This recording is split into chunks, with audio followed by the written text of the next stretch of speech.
Hello दोस्तों, आप सभी का मेरे चैनल पर बहुत बहुत स्वागत है।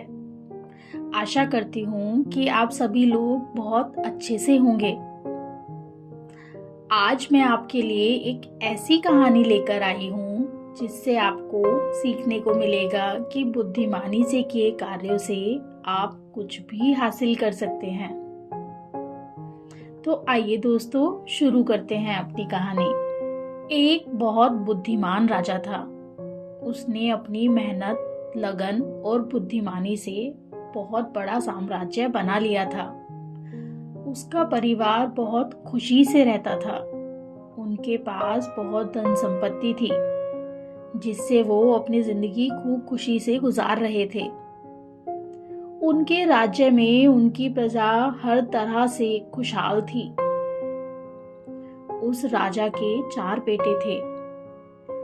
अब क्योंकि उसके बेटे बड़े हो गए थे तो अब उसको एक सही उत्तराधिकारी की तलाश थी।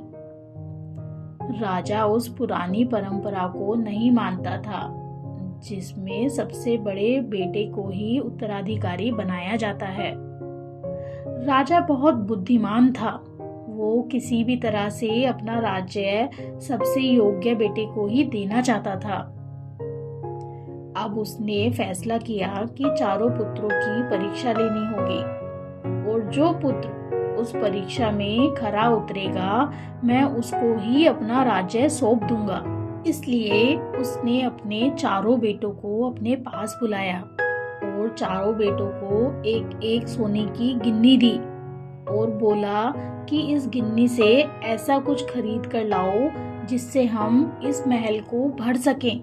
चारों बेटे वो एक एक गिन्नी लेकर अपनी अपनी दिशा में निकल गए।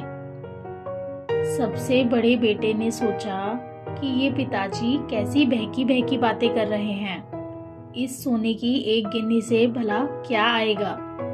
ऐसा सोचकर भी हंसी आ रही है कि सोने की एक गिन्नी से हम महल को भर सकते हैं। तो वो गया और उस गिन्नी से अपने लिए कुछ खाने पीने का सामान खरीद लिया।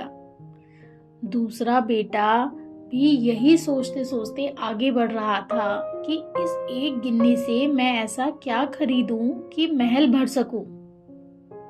उसने सोचा कि पिताजी का दिमाग खराब हो गया है और ये सोचकर वो मदिरा पीने के लिए मैं खाने में बैठ गया और अपनी एक सोने की गिन्नी वहां व्यर्थ कर दी। तीसरा बेटा तो बहुत खूब निकला। उसने सोचा कि नगर में सबसे सस्ता तो कचरा ही मिलेगा और उसने उस सोने की गिन्नी से खूब सारा कचरा खरीद डाला और पूरे महल में वो भरवा दिया। राजा को ये देखकर बहुत दुख हुआ कि मेरे 3 पुत्र अपनी परीक्षा में खरे नहीं उतर पाए। अब राजा अपने सबसे छोटे पुत्र का इंतजार कर रहा था कि वो उस सोने की गिन्नी से क्या लेकर आता है। सबसे छोटा बेटा नगर से बाहर जाकर पहले बहुत देर तक चिंतन करता है कि मैं अपनी एक गिन्नी से ऐसा क्या लूं जो कि पूरे महल को भर सकूं। वो शुरू से ही बहुत बुद्धिमान था और कुछ ऐसा करना चाहता था कि उसके पिता वो देखकर बहुत खुश हो जाएं। उसने एक दुकान पर जाकर बहुत सारी मोमबत्तियां और इत्र खरीदा। अब उसने पूरे महल में मोमबत्तियां लगा दी और हर जगह इत्र छिड़क दिया तो पूरा महल सुगंध और रोशनी से भर गया। उसके पिता ये देखकर बहुत खुश थे और उन्होंने अपने सबसे छोटे बेटे को ही अपना उत्तराधिकारी बनाया। तो दोस्तों, इस कहानी से हमने सीखा कि अपनी बुद्धिमानी से हम कुछ भी प्राप्त कर सकते हैं। तो दोस्तों, अगर आपको मेरी कहानी पसंद आई हो तो आप मेरे चैनल को सब्सक्राइब कर सकते हैं। तो दोस्तों, फिर जल्दी ही मिलते हैं किसी और अच्छी कहानी या किसी और अच्छी सोच के साथ। Thanks for watching my video. See you soon.